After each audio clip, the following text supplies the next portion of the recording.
And it's that time again. Welcome to CramTime. Welcome to another video. Today we're going to be going over the infamous vertical line test. We start right now. The vertical line is not a new concept that I'm covering. We've gone over it before, slightly in the video about functions, I believe. And the understanding was that it tests and is another way to know if a graph you're looking at is a function. Now, that being said, the vertical line test really helps with one specific situation of problems where they're showing you the actual graphs, and it's an easy way to just quickly get an answer. So again, the vertical line test is implying that the one x value can only produce one y value and it can't produce two y values. So the way to check it is that if you draw a vertical line through every part of the graph, if at any point it hits 2, and they're vertical lines, so they both have the same axis. If they hit twice on the graph, that means that graph has two y values associated with one x value, and thus isn't a function. So we're just turning our attention here, and the question is asking which isn't a function. So we look at A and draw a vertical line. It's the same thing throughout. Vertical line only hits one spot, so you know that every x value only has one y value. Now we go over to B, and we're going to go ahead and draw down, boom, and now we see it hits twice. So that's an indicator that this is probably going to be our answer because it fails the vertical line test.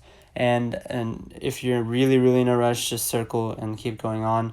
But if you do have some more time, always do your due diligence. So here, vertical line, never hits 2 points. And then even here, when you have a purely horizontal line, it is a function because there's only one y value with each x value.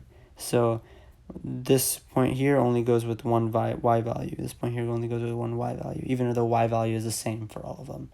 So this is also a function that passes the vertical line test. So it's a super easy way to get through one of these questions in like maybe 10 seconds. And if they're asking you which is a function, whichever one doesn't fail the vertical line test is the right answer. So just coming back, this is something you call a linear function. So it's a specific kind. Here you have a quadratic function, specific kind. This is just a horizontal line, but it is a function. And when you're just a heads up, or if you are just reviewing old material, if you ignore this bottom half of the function, you have what is called a rational function. Not a rational function, my bad. It's a square root function. And you have to put a restriction on there so you don't have this part of the graph, because otherwise that makes it not a function anymore, so it can't really exist. So our answer is B. I hope that gives you a quick insight into how to use the vertical line test to your advantage. And remember, speed is always important along with accuracy, so just keep that in mind. If you're currently cramming for a test, click on the correlating playlist in the description. If this video and channel were of value to you, hit that subscribe button and like the video. I'd love to hear your video requests and feedback in the comment section below. Thanks for your support and stay safe.